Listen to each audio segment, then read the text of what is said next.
Hello everyone, welcome back to Global Sassitude. This is Pauline Teo. I am a financial and wellness mentor. Everyone, my name is Shirley and I'm a beauty business coach. Hello, my name is Lisa and I help women recreate and rise beyond divorce or loss in their 50s. And in Global Sassitude, what do? We are here to talk about globally, women, what are we facing?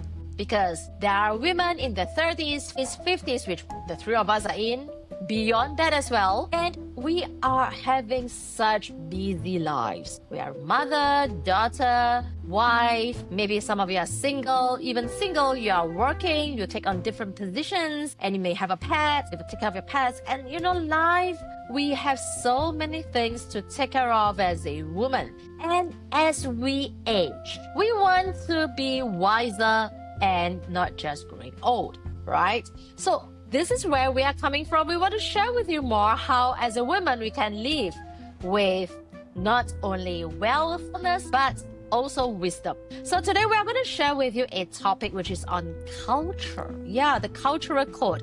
Because now the world is getting, we used to say with the internet world, the world is getting smaller. Now with the AI world, the world, I don't know, it's not just getting smaller, it is just in a different dimension. And as you can see, Shirley, Lisa, and me, we come from different parts of the world.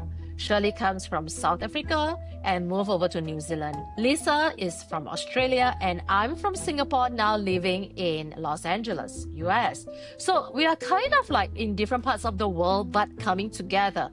So this is a very interesting topic. And I took up this topic because I live in Singapore, where we have different races, be it the Chinese, the Malays, the Indians, the Eurasians, the Europeans, the Westerners, the Easterners, whatever you have it, you name it, we have it, right? So now, as a woman, we want to grow our business. And because I live in Singapore, Singapore is such a smaller market.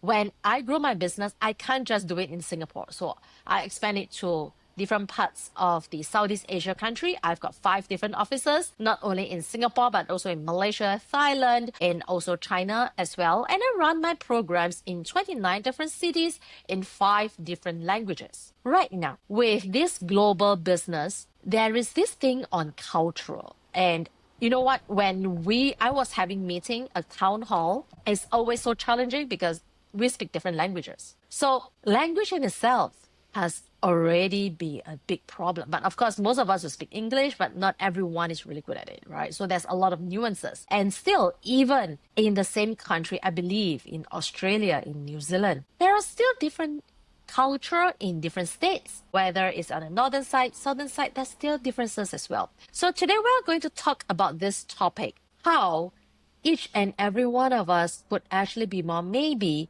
sensitive towards this in terms of cultural awareness and make it to become a competitive advantage. So let me start off with Shirley, because Shirley has been in business in nail technology for many years, and now she's more in the online global business. And I believe COVID have really changed how the whole business is like. And she moved during that period of time, I believe, more globally to become online in terms of the nails technology.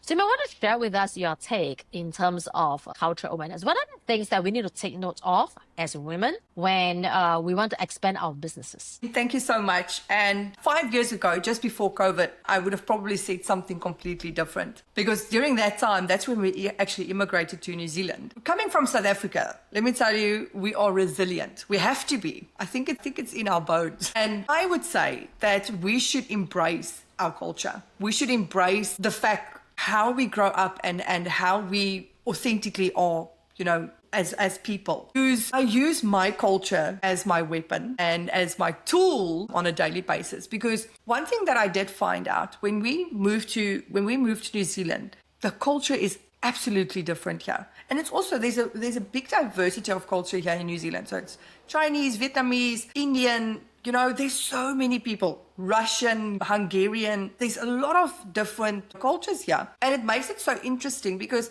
in South Africa, I think there's actually a lot of cultures there also. But because you're so, how can I say this, focused on your own family, and you only move in your circles. You don't really, because you're so close to your family, you don't really go to, you've got friends, but again, it's very isolated. When we moved to New Zealand, you have to make everyone your friend, otherwise you've got no one, and that really, and that's, for me, that was not a bad thing. This is now not a bad thing. In the beginning, it was actually quite difficult because you're so used to your people, your group, the only people that you work with. Now, speaking to other people, you actually expand and you learn new things. And one thing that is also major for me is when we moved to New Zealand, because we have to be such a force in South Africa because of the crime that's going on there, and the break-ins and the just, it's the violence. You become really resilient and you really have to look after yourself. So now when you move to New Zealand, it's such a laid-back country. There's none of those things here. There is violence, obviously. There's break-ins and there's also crime here. But it's nothing compared to what it is in South Africa. And you don't have to be so vigilant. You don't have to be, because I remember teaching both my babies. Jaden was 2 years old. Justin was still a baby. I taught Jaden how to unbuckle Justin and how to grab him out of the seat when we got in our street, just so that I could grab both my kids. So when we parked the car to wait for the garage to open, if they hijack me, I can just grab both my children because they will take my car with my children. So coming to New Zealand, none of that is that. I love my culture. And I love who we are because we're fierceful and we go-getters and we make stuff happen. But in New Zealand, everything is more flow. It's more flowy and more structured. And it's I don't want to say laid back, but it is laid back compared to what we have in South Africa. And for me, I don't know, it opened up a completely new pathway of how to do things and how to do it differently. So it's, in my regard, I really benefit a lot moving to New Zealand and, implementing some of their strategies and some of the ways they are doing it to how we get things done quickly, if that makes sense. But yeah, I know with COVID and that happening, I think that was a good transition because when we arrived here, it was 2 weeks later or 3 weeks later or whatever, and then a lockdown happened. So we when we came back from that rush, we landed in New Zealand and then it was dead. There was nothing. So we were able to slowly just find our feet without having to rush into things. And that's how I also, started with the online business. And I realized that there's definitely a market here for nails and for beauty in the online business because I was just doing online courses with my people, and putting them into memberships and say, okay, if you pay, go into a group. And then if we are in this group, then I'll chat and I'll teach you about nails. So that was fantastic. But yeah, no, culture, I think embrace it and love your culture, but see what is out there and mix it up a little bit. I agree with Shirley. Really take it as an opportunity, right?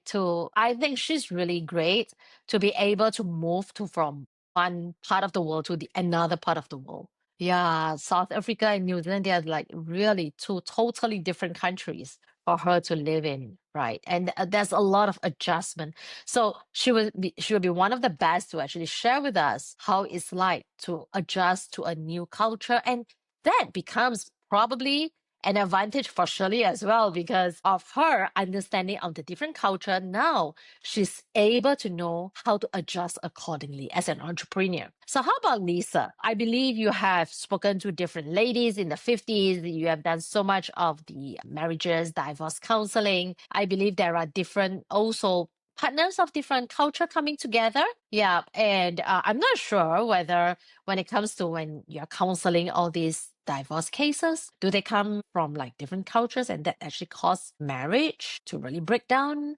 Yeah, you might want to share more with us. Well, I'm not a counsellor. We'll just get that right. I'm just someone who speaks with life experience. So we'll get that right at the start. Culture. I guess it's a question. I must take culture for granted, to be honest, because until I saw that we were going to speak about culture, I hadn't actually thought about how it impacts me as a person. Australia for many, many years was known as the lucky country. And I can tell you now, ladies both living in different countries. I've only ever lived in the one country. I love Australia. It is the lucky country. And I think we have quite a diverse race of like different nationalities that make up Australia. And that's what I love about it. The cultural differences are amazing. And the spirit of Australia was always, I don't say it, but that she'll be right, mate. She'll be right. You pick yourself up, dust yourself off. And that was a spirit that was always an older spirit. Like, say, my family, they were farmers back in the early 90s. And that the old farming spirit and the pick yourself up, dust yourself off, it still carries forward. And I guess as part of my Recreate and Rise program, without knowing it, my Australian spirit of you've got to keep going, you've got to pick yourself up, you've got to go, you've got to keep going, moving forward. I bring that into my programs. And I guess that is a cultural thing, like I said, which I hadn't thought about. But and the other thing with Australia, where, like Shelley had mentioned in South Africa, you sort of stay within yourself, like within your own family or friends. You don't go out of your community. But in Australia, we possibly do a similar thing, but we are big on community. If over the years you've ever seen like major bushfires that we've had and major floods, the community, the spirit of Australia is the community gets in and helps everybody, and they won't see anybody go through hardship without giving them a hand. And I guess my Recreate and Rise programs, perhaps that's a little bit of culture in me as well. I won't see my community of women, the sisterhood of these women that I can help. I won't see them not have help when I can give it to them. So yeah, that's just sort of my views on, which I hadn't considered until just now, culturally, how being an Australian, which I love Australian, I love the cultures here. It makes it just the best place in the world to live. Yeah, I totally agree. Pauline, if add I on. can just add something to that. So the one thing that Lisa's just said, taking your culture for granted. I realized that when you were in South Africa, living there amongst your people, doing your daily thing, and then moving here to New Zealand, I realized how strong as South Africans we really actually are, how resilient we actually are. Sometimes you need to really go through a situation to really, have you ever heard that saying where they say, you don't know what you had until you lose it? And that's exactly, like, we do take our cultures for granted. I think many of us actually take our cultures for granted, because I know I definitely did. You grow up and, you get taught a certain way, and South Africans has a certain way, and, and then you come here and, New Zealanders do it completely differently, and you value what they do and how they do it because you appreciate it, because it's a little bit more calm and relaxed than what South Africans would normally do it. But then you come into a business situation and things that needs to really happen and really needs to get done, and you need to, have you need to grow a pair if you want to get that done, I appreciate that about South Africans. And then one of our very good friends, they've just recently moved to Brisbane in Australia. And they say they love it there so much, because the weather doesn't only feel like South Africa, but it feels like what South Africa used to be. So I am very excited to come and visit Australia one day, because I think a lot of people has been saying that weather, especially, oh my gosh, because it's so cold and wet in New Zealand most of the time. But yeah, I am looking forward to coming for a visit and see how, because I've met a lot of Australian people, but yeah, I look forward to come and visit the country a little bit. Yeah, great. Yeah, I used to visit Sydney almost every month because my company was listed in the Australia Stock Exchange. Yeah, and I spend my business to Australia. I mean, I have to be there, and I have a business partner over there as well that we run. And there's also other business partners you would know, like Sam, and that's where we work very closely together with Speakers Institute. That I love Australia. It's easy for us as Singaporeans to really move around because I personally speak 4 languages. So when I expand to different markets, that is actually an advantage. Not only English, I speak like Mandarin, I speak the Cantonese, which is Hong Kong where they speak. I speak like where the Taiwanese speak, which is what we sometimes say as Hokkien. And I understand the Malay language because I live in Singapore. So when it comes to Malay, when he speak to me, I know a bit, and we are exposed to, like, I took Japanese when I was in school.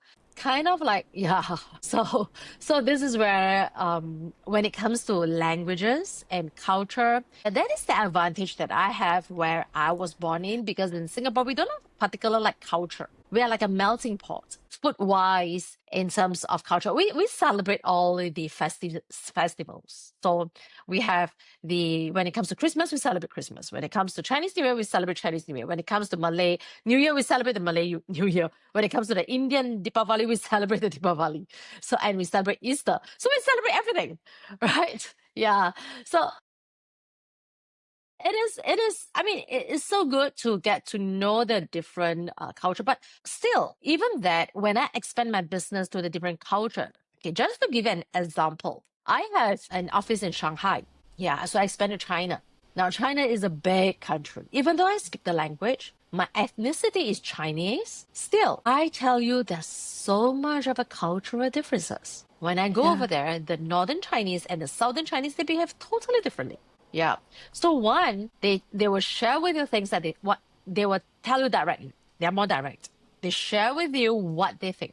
Another culture, the southern one, is they don't tell you what they think. They are more diplomatic, and you kind of like got to guess. Like, okay, actually they mean to the left. Actually, they're saying to the right. Yeah. So this is where, yeah, because they want to make sure that they look good. They also guess what do you want to listen, but that's not what they wanted. Yeah. So they will give you the answer that you prefer to listen to. So things like that. So this is where I think there are some nuances when it comes to running businesses. Because when we want to really work with, first of all, there are a few stakeholders that we look at when we run businesses. First would be partners, business partners. Because as we expand globally, right, we sometimes need to have business partners. For example, if we want to set up another company in Thailand, we need a Thai. In Malaysia, we need a Malaysian. In China, we need the Chinese. We can't just set up like that, right? Certain countries we can. Like in Singapore, you need to find a Singaporean, you can set up a company over there. So every country has their different laws and regulations. So we need to know how to grow this global business. Of course, you might say, now we don't need that because like probably Shirley would say, oh, mine is an online business. So I do not need to know the rules and regulations over there, but may not be. Because now even online businesses, you need to understand the tax. Yeah. In the past, when you buy something online, there isn't any tax. But now, if you were to ship it to different countries or you are in different countries, there are different taxations that you need to understand as well. So these are the things that we need to know when it comes to growing our business globally. First, definitely the business partners, how they work. Yeah, so find a good business partner who have that integrity. Yeah, this is really important, and have set values. So culture can be different, but values have to be aligned. This is what I believe in. And secondly, when we grow the business, we need to understand in terms of the regulations in different countries. This is also important. Yeah, do not get yourself into trouble after setting up, putting in huge amount of money only to realize, oops, sorry, you can't set up your business here. Yeah. Or you set up your business, but you can't receive the money. How about in terms of the banking system, the fiscal policies, in terms of the monetary things that we need to look at when it comes to expanding our business globally. So that's why we are here to share with you more about this based on our knowledge, how you can really grow your business. And if you want to know more about the different regulation systems, how to go about doing it, you can always come to me based on my experience. I probably would be able to advise you what to look out for. Now, if you're looking at online expansion, you may want to go to Shirley. She will be able to share with you how she managed to do it, all right, without really maybe needing to know some of the more in-depth nuances of regulations and law and so on. Right. Yeah. And if you want to go to a safe place easier, maybe you can ask Lisa. Australia really is a very, I would say, in terms of their regulations, it's quite an easy place to set up companies and to start your business over there. Yeah. So you have 3 mentors over here who knows the different country system. And if you want to find out more from us, feel free to come to our website. The links are below. You can actually get advice from us. But one thing before we end off, I just want to maybe get the ladies to probably share with us one takeaway or one something that you want to share with our audience in terms of if you have a magic wand, let's say a magic wand, what would you want to do in terms of, that means your magic wand can do anything, in terms of growing your business globally? Okay, let's start with Shirley first. Pauline, before I say that, I would like to say when I expanded my business, the very first country that I expanded into was Australia. And it was actually one of the most smoothest transitions and transactions to get my products to go over to Australia. And I had a distributor there. I don't have a distributor there anymore because I've recently sold the company. But yeah, I expanded. My very first company was into Australia, and that was actually lovely. And if I had a magic wand for my business, I would say I would love actually to have Oprah do an entire module for me on how to be absolutely fantastic and to just go big, like, because Oprah is... When you mean saying Oprah is Oprah Winfrey? Oprah Winfrey, yes. Just to make sure that I get it right. So one of my dreams is to meet up with Oprah and maybe one day have her on our podcast. I'm hoping and sending the signals out there. Yeah, but if I can have a magic wand, I would love for Oprah to just do a little module on how someone could just, not face fears, but face the opportunity that life has to offer. For you, Lisa, your magic wand. No, Shirley's putting it out there right at the right time for those that believe in things a bit more than what's in front of your face. The Lionsgate portal is open. So that's a really good time to put that out into the universe. So thank you, Shirley. Now, my magic wand. I didn't know we were going to want to do our magic wand, because my magic wand is that I can get my message out to women globally. I'm going to be standing on stages and showing them delivering my programs. So I'm going to be helping women. Yeah, Australia and US wide is where I'm aiming. And it's funny that Shirley mentions Oprah, because she has this thing, because I envisage that one day of my training will be sitting with people, which will be part of my business, which I won't reveal everything now, talking Oprah style about how women can recreate their new life in many ways. So let's get Oprah on the show. She can teach me how to do it well, perhaps. Great. I think the magic has gone to all over the world. And of course, my magic is for global Sassitude to go global. Yes, this is why we are termed as global Sassitude. It's not just ladies from Australia, New Zealand, South Africa, Singapore, but also different parts of the world like US, UK, Europe, all the different continents, even Antarctica, if there are ladies over there listening to this. Because we are here to really inspire women to have that kind of Sassitude. Live the life that you want to be. So thank you for joining us for this episode, and we wish you having your wealth, wellness, and also the wisdom in your life. See you in the next episode. Bye. Bye.